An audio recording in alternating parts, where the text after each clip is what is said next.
Football helmets remain one of the most difficult applications for decal films. Today we'll go over material considerations, design tips, and installation pointers to help you create the best sport helmet decals on the market. Ultracurve H1 is used by top NFL teams and professional athletes in a wide range of sports.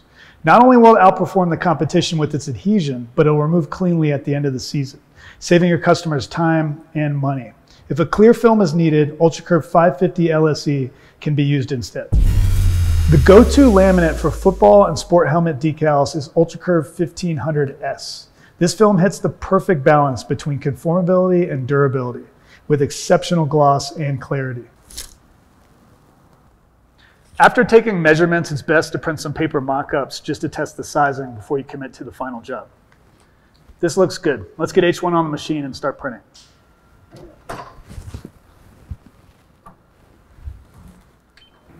If there's a profile available for your machine on our website, go ahead and select that. If not, no worries, a generic profile should work fine. Look for something similar to GCVP, glossy calendared vinyl. The P stands for polymeric. Sometimes just generic vinyl will do the trick. It also helps to try different saturation settings and quality settings to see how they work for you. Before taking the next step, make sure the registration marks are being printed and that the rip recognizes the die lines. Due to the thick and heavy nature of this material, we recommend keeping jobs shorter than normal. This will ensure your machine keeps optimal registration. Select print only and make sure you save the job just in case your computer goes down before it's time to cut.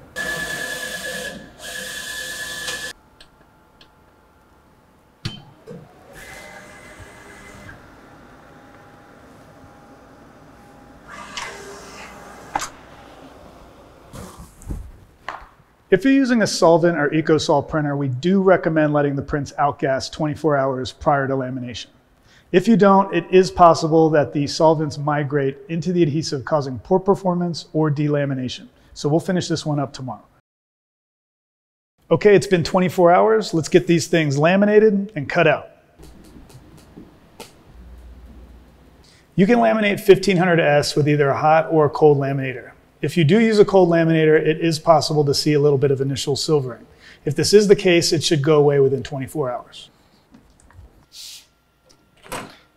Okay, we've got the material loaded up and now we're ready to cut. When cutting 1500S, make sure you're using an OEM quality 60-degree blade. Some inexpensive aftermarket blades will fail to cut through the material. In fact, about 90% of the cutting issues we receive calls on are directly related to cheap aftermarket blades. Make sure you test your blade depth and cut force before cutting and potentially ruining your first few big jobs. To test blade depth, grab a sheet of laminated H1 scrap and cut out a shape by hand. If it doesn't cut out, go deeper. After weeding the shape out, inspect the liner to see if the blade went too deep. A light scratch on the liner is okay, but too deep of a pass into it or all the way through will cause problems. On this machine, we will start test cuts at about 200 grams and go up from there. If you're using a print cut machine, leave the heat on to help soften the material. Okay, this looks about right. There's a little bit of a learning curve with this thick material, but with enough testing, you can significantly lower your chances of destroying your first few jobs. So our cut pressure ended up being 210 grams. So now all we need to do is plug that in and start cutting.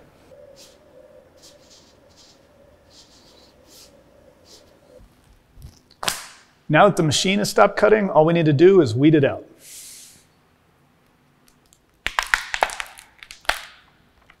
Generally speaking, the more angle you peel back the scrap at, the better. And we're done. These decals are now ready to be packaged up. For optimal performance, give the laminate a day to cure and to reach its best bond. Since these decals aren't ready to install today, we will install some given to us by one of our customers who happens to make graphics for multiple NFL teams. The first thing the installer will want to do is wash and dry the helmet. Then wipe it down with isopropyl alcohol and a lint-free cloth.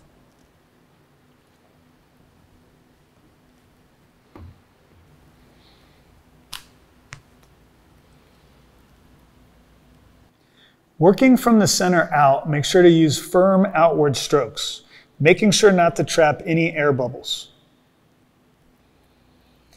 A heat gun can be used to improve the conformability. Just be sure not to overheat and stretch the decal too much.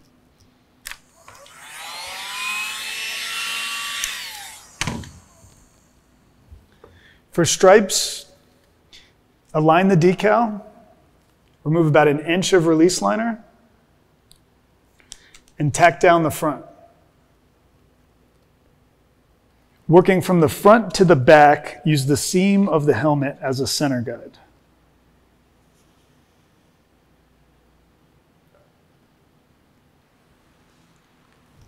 Now trim, post heat, and you're ready for some football.